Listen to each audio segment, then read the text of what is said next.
Hello, this is Anita Delahaye, Head of Learning Science at Argos Education. I'd like to do a brief demo of the Argos platform.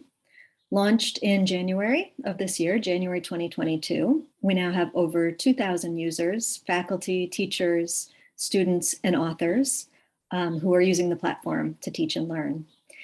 The main focus of the demo today is going to be the way in which the platform has built in the concept of elasticity of teaching and learning design. So most platforms today support one type of learning experience, and that learning experience must be utilized over and over and over in the design of the content and the concept delivery. Argos out of the gate already supports multiple and varied learning sequences, learning designs, learning activities that really give the educator and the designer the freedom to include the types of learning activities and the variation in learning activities that they normally would in their course design. We also have the ability to collect data from the full complement of learning activities that educators employ. In order to demonstrate this, I'm going to start with two very different course products that are in use today.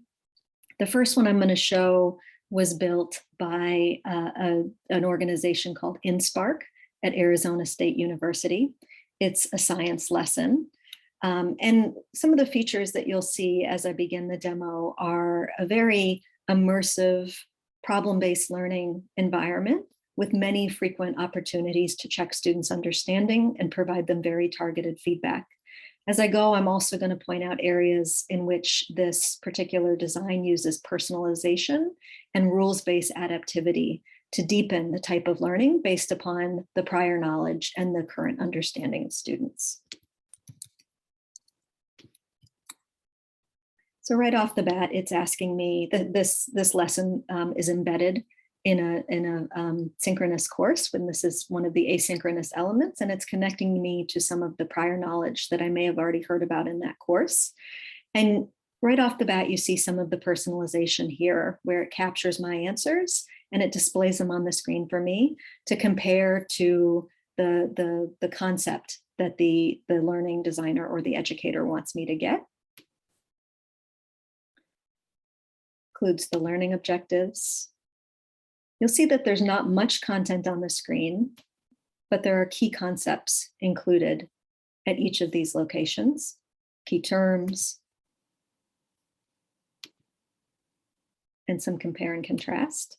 You'll also see that I don't go very far without a check on my understanding, asking me a question to verify that I understood what I just read, and providing feedback. So in this case, I answered incorrectly. This is targeted feedback to help me understand why I might have answered incorrectly. And then I have another opportunity to try again. An explanation of why that answer is correct. This is the first opportunity for the platform to provide some branching. So unbeknownst to students, based upon the answer they choose, the next screen is going to provide different content, different questions, different guidance. And so I'm going to select this answer here, but if I'd selected one of the others, it would route me to a different screen.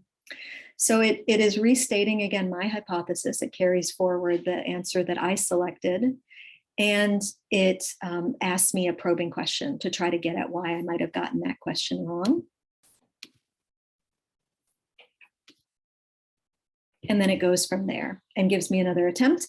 At some point, it'll bring me back together with the other students, each of us, each answer having elicited its own unique content to try to deal with either the misconception or if it was correct to reinforce that correct knowledge. A second style of teaching and learning that I'm going to show was developed by the Open Learning Initiative at Carnegie Mellon. It is a little more text-based, and so you'll see there is more text on the screen, still use of graphics, videos, and also the use of frequent formative practice with targeted feedback. So here, if I select an answer, in that case, I got lucky, it happened to be correct. The information here reinforces why that answer was correct. If I choose the wrong answer, it tries to correct whatever misconception I had that had me choose that answer and gives me an opportunity to try again. A fundamental feature of this type of design is that there are lots of practice opportunities, and they are tied at a very granular level to learning objectives that the author has found or created, and in that way is able to give the estimate, the educator, a detailed estimate of the learning estimate of each individual student. So while there's a very different visualization, there in the first one, it was sort of an immersive simulative type experience. In this one, there are more questions and more information that needs to be gleaned. They have some interesting similarities as well, and that is that use of targeted feedback with formative learning activities, so learning by doing. That can be expressed in multiple different ways, and one of these might be more appropriate for the lesson or the audience or the context than the other.